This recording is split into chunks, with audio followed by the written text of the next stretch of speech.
It was a bright but slightly chilly morning when the Community Music Center opened its doors for a small talent event. People from different parts of the town were already entering the hall, carrying their hopes, nervous smiles, and dreams of being noticed. Everyone knew that the event was not very big, but it still mattered. For many, it was a first step to being seen inside the hall. A well-known local pianist was adjusting his seat near the stage. He had built a strong reputation over the years for his strict nature. If someone played even a little out of tune, he would notice. If a rhythm slipped, he would frown. Many young musicians respected him, but they also feared disappointing him. Today, he had been invited as a judge because the organizers believed he had an ear that could catch the smallest mistake. To him, music was everything. As the hall filled, people spoke softly, waiting for the performers to arrive. Some stood in groups, rehearsing with their fingers in the air. Some tapped their feet nervously. Some were just excited to watch. A few minutes later, the door near the entrance opened again, but this time, the crowd grew quiet. A young woman walked in slowly, tapping her cane gently on the floor. Her steps were careful, but she didn't look unsure. Her face carried a peaceful expression, and she wore a small smile as if she didn't mind the attention. Her name was Lena, and she had been blind since early childhood. Some people looked at her with curiosity. A few whispered among themselves, wondering if she was there to watch someone else. They didn't think she could possibly be one of the performers. After all, playing the piano on stage required confidence, control, and awareness of the audience. Many had trouble performing even with full vision. How could someone without sight manage? Lena didn't react to the whispers. She simply moved forward toward the registration desk with steady steps. The volunteer sitting there greeted her warmly and asked if she needed help. Lena politely told him she wanted to confirm her performance slot. The volunteer seemed surprised but quickly checked her name and nodded. "Yes, you're on the list," he said, sounding almost impressed. The judge, sitting not too far away, overheard this conversation.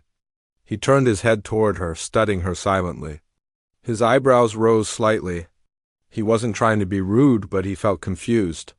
He had judged hundreds of musicians in his life. He believed he could recognize talent from the moment someone walked. But this situation was new to him. He wasn't sure how she would manage on stage. When Lena approached the stage area to understand where she would be called from, the judge spoke to her gently. "Excuse me," he said. "Are you sure you want to perform today?"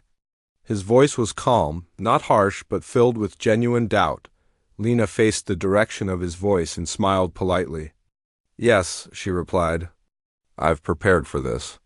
The judge hesitated. "It can be difficult," he said softly. "There are many people watching.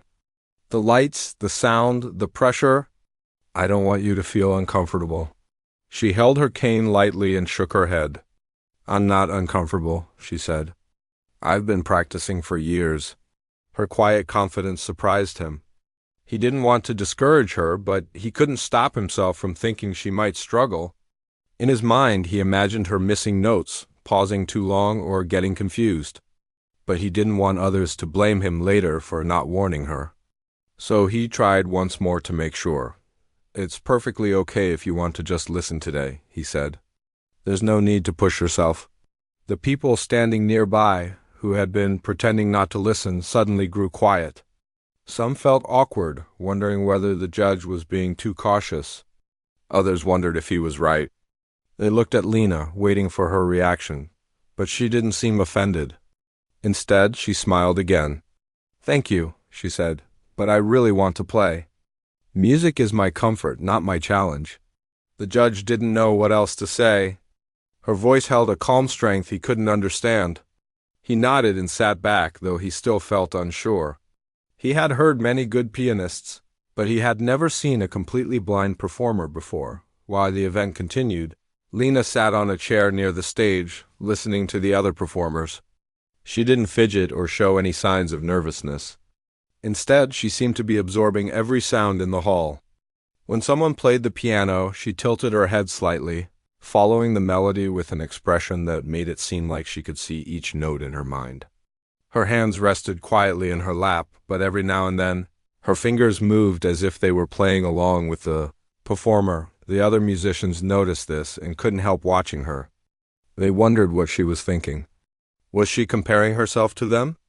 Was she imagining her performance? They could not guess. After several performances, the host announced a short break. During that time, a few curious people walked up to Lena. One of them, a girl around her age, asked softly, "Are you really performing today?" Lena nodded. The girl smiled awkwardly and said, "That's amazing. That takes a lot of courage." Lena thanked her kindly. She didn't mind the surprise in the girl's voice. She had heard it before, many times. The judge watched from a distance. He noticed how calm Lena remained, how she didn't ask for help unless she truly needed it. Something inside him started to soften, but he still had doubts. He didn't want to judge her too early, but he also didn't want to expect too much. Finally, the break ended and performances continued. The host read the next name and Lena stood up. She held her cane lightly and a volunteer guided her toward the piano. She followed each step carefully, but without fear. The hall fell into a deep silence.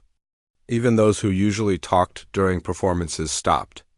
The judge straightened his posture, feeling a sudden seriousness fill the room. He felt something unusual, anticipation mixed with nervousness. When Lena reached the piano bench, she gently touched its edge and sat down with practiced ease. She placed her cane beside her and rested her hands on her lap for a moment. The hall grew quieter. Everyone watched her. She slowly lifted her hands and touched the keys. Her fingers moved across them lightly, feeling the familiar surface. She didn't look rushed or uncertain. Her face relaxed as if she had finally found a place where nothing could disturb her. The judge leaned forward. He didn't know what to expect. A part of him hoped she would prove him wrong. Another part feared she might struggle and he would feel responsible for doubting her. Lena took a slow breath. Her fingers hovered above the keys. For a brief second, the entire hall seemed to stop breathing with her. No one moved. No one whispered. And then she played. The first note floated across the room like a gentle breeze. It wasn't loud, but it carried something powerful, a kind of emotion that felt deeper than words. The judge froze. He had judged competitions for years, but he had never heard a beginning quite like that. Lena continued to play, each note flowing into the next as if the piano was responding to her touch alone. Her fingers danced over the keys, not searching, not guessing, but moving with absolute confidence. It felt like she wasn't just playing the piano, she was talking through it, sharing a part of herself that no one had seen before. The audience listened in complete silence. Even the smallest sound, like someone shifting in their chair, felt too loud. People didn't just hear her music, they felt it. Her melody held a story, a softness, a pain, a peace, all mixed together. The judge slowly exhaled. His doubts began to melt away. This wasn't luck. This wasn't a simple performance. This was mastery. He watched closely as she played. She didn't open her eyes, of course, but her expression changed with the music. At moments, she looked peaceful, as if remembering something comforting. At other moments, her eyebrows tightened slightly, showing the depth of the emotion she was capturing. She played with the ease of someone who understood sound more than sight. Every rise and fall in the melody felt deliberate. Every pause felt right.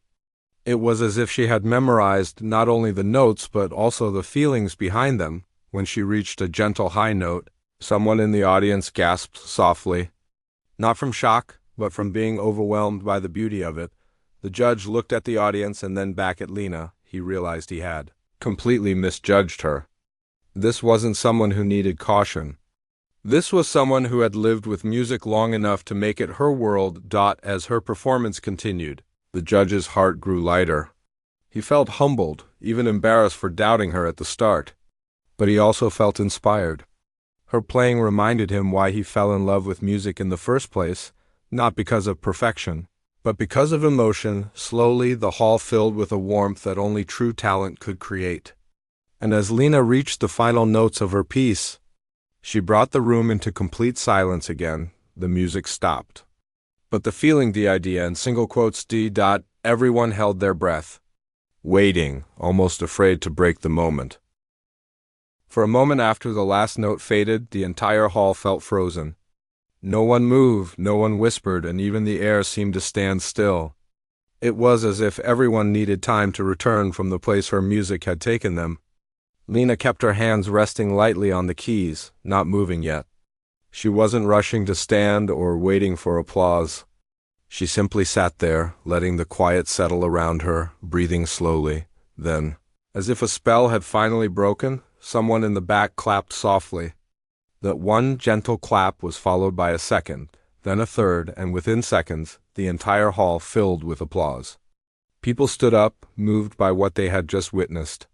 The sound grew louder, richer, almost like a wave rising from every corner of the room. Lena lowered her hands and smiled in the direction of the sound, her expression soft and grateful. She couldn't see the standing crowd, but she could feel their reaction in the vibrations of the floor, the energy in the air, and the warmth of the applause. It wasn't just appreciation, it was genuine respect. The judge, who had doubted her earlier, felt himself swallowed in a mix of surprise, admiration, and a little shame. He had not expected such mastery, not from someone he had assumed would struggle. But now, sitting there with the applause echoing all around him, he realized he had judged too quickly. He leaned back in his chair, trying to process everything. The host of the event hurried to the stage, his voice filled with excitement. "That was, incredible," he said, trying not to sound emotional. "Ladies and gentlemen, what a beautiful performance." Lena heard his voice and nodded gently. She slowly stood up from the piano bench, holding the edge of it for balance. A volunteer stepped forward to guide her down the steps, but before he could touch her arm, she smiled and said, "It's okay, I can manage. Just tell me where the edge is." He respected her independence and simply described the direction. She followed his voice and moved with steady steps, just as she had when she entered the hall. People watched her in awe, not because she was blind, but because she carried herself with such calm strength when she reached the side of the stage. Several performers who had played earlier approached her. One young man said, "I think everyone in this room felt something when you played."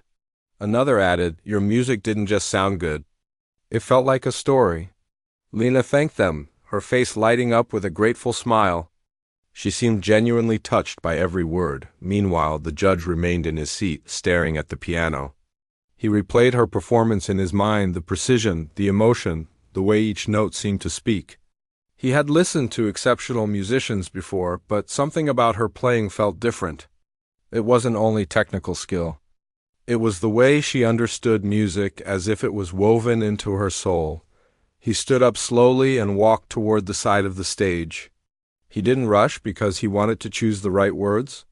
He felt he owed her something, maybe an apology, maybe acknowledgement. He wasn't completely sure, but he knew he couldn't just stay silent. As Lena was speaking to a group of listeners, he waited politely until she noticed someone standing a little apart. She turned her face toward him, sensing a presence. With a slight smile, she asked gently, "Is someone there?" "Yes," he said quietly. "It's me, the judge who spoke to you earlier." The people around her stepped back a little, giving them space. The judge took a slow breath, gathering courage. He wasn't used to admitting he had been wrong. "Your performance," he began, but his voice softened. "It was extraordinary." Lena tilted her head slightly. "Thank you," she said. "I'm happy you enjoyed it." The judge felt his chest tighten with humility. "I owe you an apology," he continued. "Earlier I doubted you. I didn't mean to discourage you. I simply didn't understand." Lena remained calm, not offended. "It's all right," she said gently. "A lot of people doubt me at first. I'm used to it." "But you shouldn't have to be," he replied, sounding almost upset with himself. "No one should doubt your ability after hearing what you can do." Lena smiled kindly. "Sometimes," she said, "people need to hear me play to believe it. I don't blame them. They just don't know me yet." Her words carried no bitterness, only maturity. The judge admired her even more for that.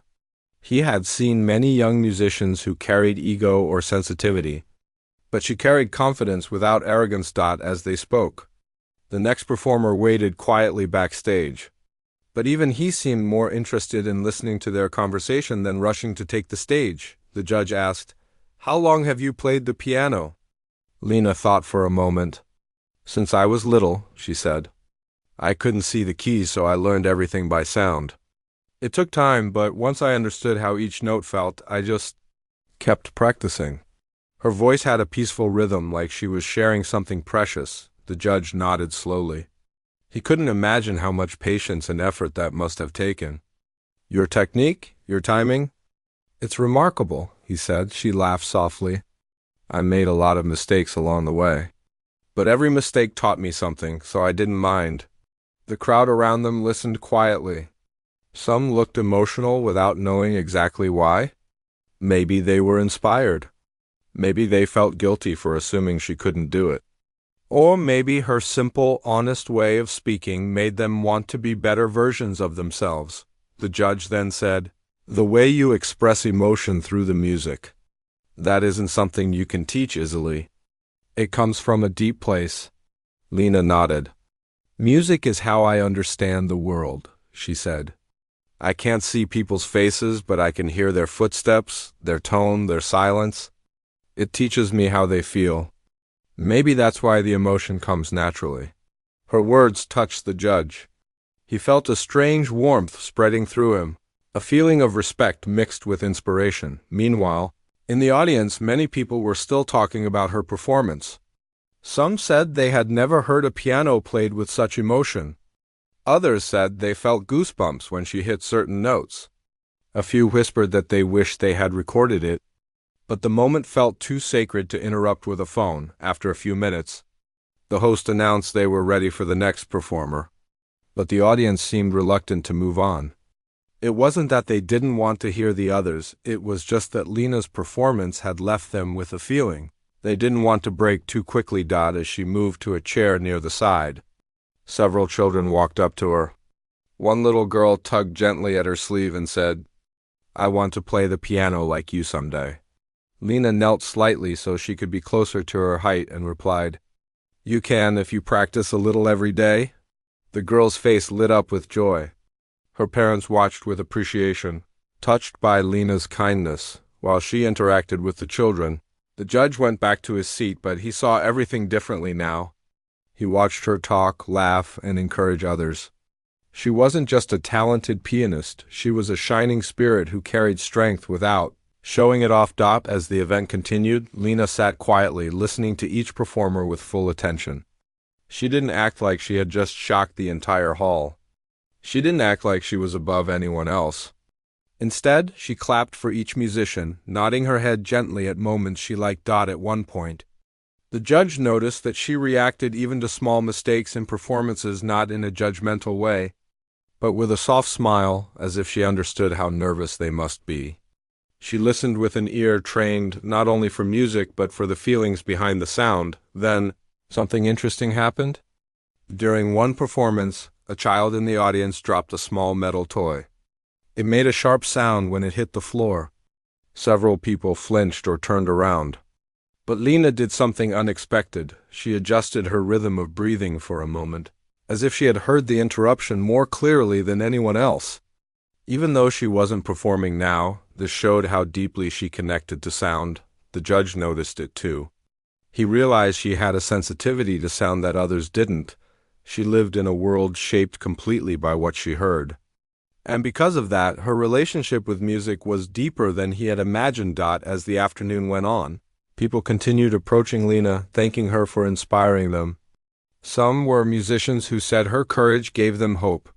Others were parents who said they wanted to show their own children that nothing was impossible. Some simply said they had never felt music the way she made them feel it today. Lena accepted every compliment with humility. She didn't act like a star, even though she had just become one in the eyes of the hall. By the time the event neared its end, the judge realized that something inside him had changed. He didn't just admire her as a performer. He respected her as a human being, someone who turned challenges into strength, someone who showed the world that talent does not depend on sight, but on heart. Lena sat quietly, unaware of the impact she had created. She only knew she had played her music honestly, the way she always did. But the judge, the audience, the performers, they all knew they had witnessed something rare. Her first note had changed the entire atmosphere of the hall. Her performance had softened the hardest hearts, erased doubts, and reminded everyone that true beauty comes from within, and that moment marked the beginning of something much bigger, something none of them had yet imagined. After the event ended and the crowd began to slowly leave the hall, the judge found himself still thinking about Lena's performance. Even while people around him were chatting, collecting their bags, or calling their families, his mind kept returning to the emotional depth in her playing. He had heard countless musicians throughout his life, but something about her felt different, almost impossible to explain in simple words. Lena, on the other hand, remained seated near the stage, listening to the gentle sounds of the hall emptying. She could tell from the fading footsteps that the crowd was thinning. She recognized the difference between hurried steps, relaxed steps, and the slow, thoughtful walk of someone who wasn't ready to leave yet. The judge walked toward her, his steps firm but hesitant. He felt like he was approaching a teacher instead of a performer. When he reached her, he cleared his throat softly so she would know he was there. Lena turned her face toward him, sensing the familiar voice. "Are you tired?" he asked gently. She shook her head. "Not really. I'm just listening," she said. "The room sounds peaceful now." Her ability to read the atmosphere without sight amazed him again. He sat in the chair beside her, careful not to disturb her space. A moment passed before he spoke again. "You said earlier that you've been practicing for years," he began. "Would you tell me more?" "Only if you're comfortable." Lena didn't hesitate. "Sure," she said softly. "People ask me that a lot." The judge felt relieved. He didn't want to push her, but he genuinely wanted to understand the story behind her talent. Lena rested her hands on her lap and began speaking slowly, as if she were reliving each memory. "I lost my sight when I was very young," she said. "Too young to really understand what was happening. My parents tried everything they could, but nothing worked. One day I could see a little, and the next day everything became shapes, then shadows, and then nothing." The judge listened quietly, not wanting to interrupt. "It wasn't easy for my family," she continued. "We didn't have much money. They were worried about how I would grow up, how I would learn things, how I would adjust to the world. But they never let me feel like something was wrong with me. They treated me the same as before." She smiled softly, remembering the warmth of her childhood. "One day," she said, "I heard someone playing a small keyboard in a neighbor's house. I didn't know what it was at first, but the sound, it was so beautiful. I felt something inside me move. I felt like the sound painted a picture I could understand even without seeing."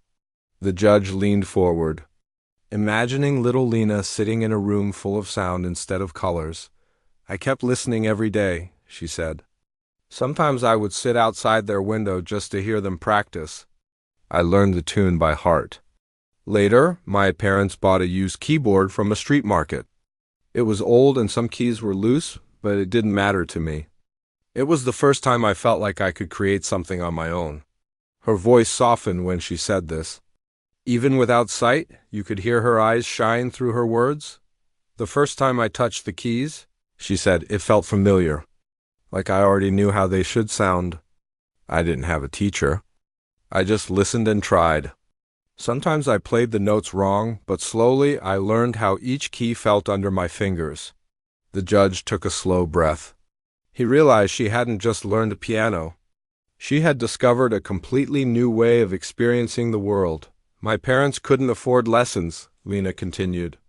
"So everything I learned was from listening.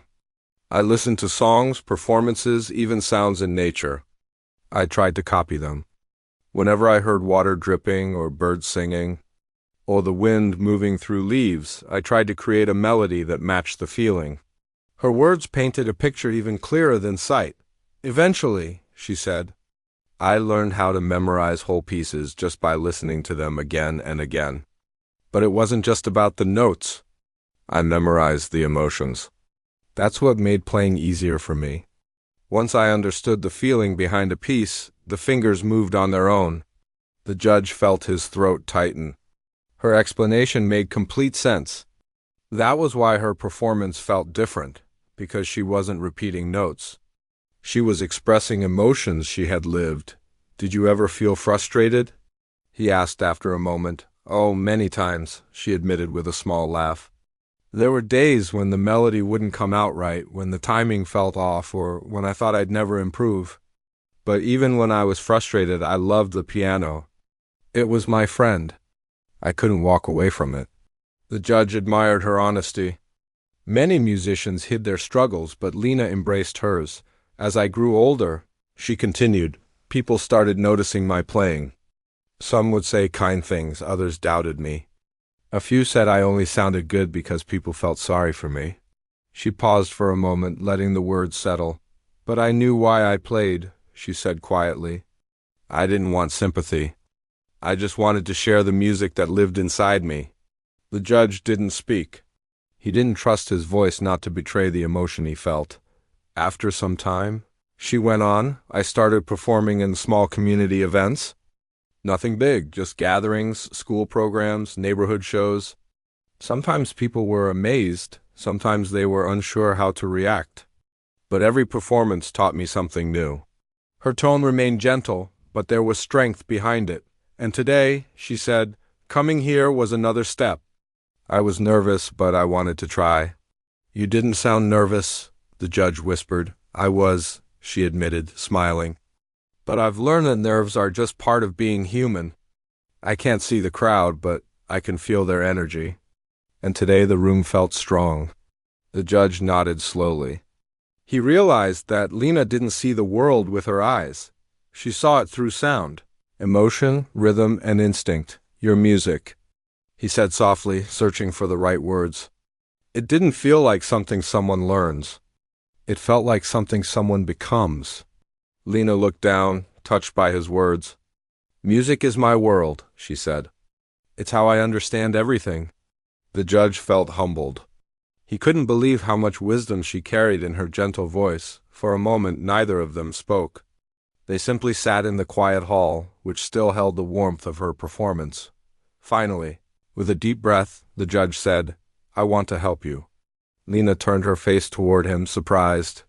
"Help me?" He nodded. "Not because you need help, but because your talent deserves to reach more people. What you did today, it shouldn't stay inside this small hall." She hesitated. "I never imagined anything big," she said honestly.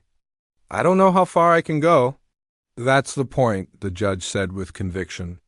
"You don't need to know. You just need to keep doing what you're already doing. I want to guide you, support you, open doors where I can." Lena didn't answer right away. She seemed to be thinking, processing everything he had just said. Finally, she replied, "Why would you do that?" He smiled softly. "Because you reminded me why music matters." Her breath caught in her throat for a moment. No one had ever said something like that to her. "I'm honored," she whispered.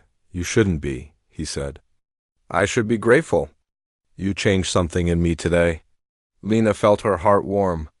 She wasn't seeking praise or attention, but knowing that her music had touched someone so deeply made her feel seen in a way she never expected. As the hall staff began turning off the lights and stacking chairs, Lena and the judge remained seated, continuing to talk. She told him about her struggles, her late-night practice sessions, her moments of doubt, and her dreams, the small ones she kept quietly in her heart. The judge listened with patience and respect, realizing that behind her gentle nature was a resilience that inspired him. Before they finally stood up to leave, he said, "I hope you'll let me help you share your music with more people." Lena smiled softly. "I think I'd like that," she said, and in that simple moment, a new chapter began, one that neither of them planned, but one that would soon change everything. The next few days felt different for everyone connected to the Music Academy. People no longer whispered behind the young woman's back. Instead, they watched her with quiet respect, almost as if they had suddenly realized she carried something rare, something they had overlooked because they were too focused on her job as a waitress, not on her talent. But she didn't let this new attention change her. She still greeted everyone with the same soft smile. She still kept to herself. And she still carried the same small notebook where she wrote her music ideas. The man she had been secretly teaching, the quiet older musician who had struggled with confidence, was also changing. He began showing up earlier every day, determined to practice with a level of focus he never had before. He no longer worried about what people thought of him. Instead, he listened closely to everything she said. Sometimes she demonstrated a line of music for him. Sometimes she simply gave him space. And sometimes she just sat by the window while he played. Letting her presence calm him when his hands shook, their connection grew naturally. Not because they spoke a lot, but because both of them understood how fragile passion can be. She understood what it felt like to be underestimated. He understood what it felt like to be forgotten. And in that quiet space, they helped each other without explaining too much. One afternoon, while the two of them practiced in the small room behind the stage, the millionaire who had once doubted her arrived again. This time, he didn't walk with arrogance. His steps were slower, almost thoughtful. He heard the soft piano notes coming from the back and followed the sound. When he reached the doorway, he paused. Watching the scene in front of him, the young woman stood beside the older man, gently guiding his hands on the keys. She wasn't controlling him. She was encouraging him. When he played a wrong note, she didn't get annoyed. She simply repeated the line, showing him how it should feel rather than how it should sound. Her teaching style was quiet but powerful. There was a kindness in the way she spoke, but also a confidence that came from knowing the instrument deeply. The millionaire watched for several minutes without interrupting. He felt something strange, something that rarely happened to him. He felt humbled. The woman he had once dismissed as just a waitress was standing like a mentor, a musician, a leader. He realized he had judged her without ever hearing her story. And watching her now made him wonder how many people he had misjudged in the same way. Eventually, she noticed him. Her expression didn't change, and she didn't flinch. She only nodded politely and went back to teaching. That calm reaction surprised him even more. He was used to people reacting strongly to his presence, either with excitement or anxiety. But she treated him like any other person. Maybe that was what made her special. When the older man finished playing the section correctly for the first time, she clapped softly and smiled. His eyes brightened, almost like a child being told he did well. It had been a long time since anyone encouraged him like that. The millionaire stepped forward, clearing his throat. "I didn't mean to interrupt," he said. She shook her head. "You're not interrupting. We were just practicing." The older man stood up, grateful for the break, and walked out to get some water. The millionaire stepped inside and looked at the piano, then at her. "You're very good," he said slowly, as if the words were unfamiliar to him. She nodded politely. "Thank you. And you're teaching him?" he asked. "Yes," she replied. "He just needs someone to believe in him. Everyone learns better when someone supports them." The millionaire felt those words like a quiet reminder, maybe even a warning.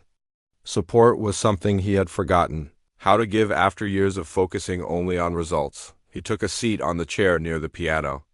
"I want to understand something," he said. "How long have you been playing?" "Since I was little," she answered. "My father used to fix old pianos. He always let me play while he worked." The millionaire nodded, imagining the scene. It explained the way she touched the keys like they were familiar, like they had grown up together. "Why didn't you tell anyone here about your skill?" he asked. She looked down at her hands, then lifted her shoulders in a small shrug.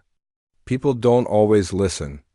They see what job you're doing and think that's all you are." "I didn't want to argue or prove anything." "And the night you played on stage?" he asked. "Why then?" She hesitated. Because she glanced toward the hallway where the older man had gone, needed someone to stand with him. He was being laughed at. And I couldn't just watch.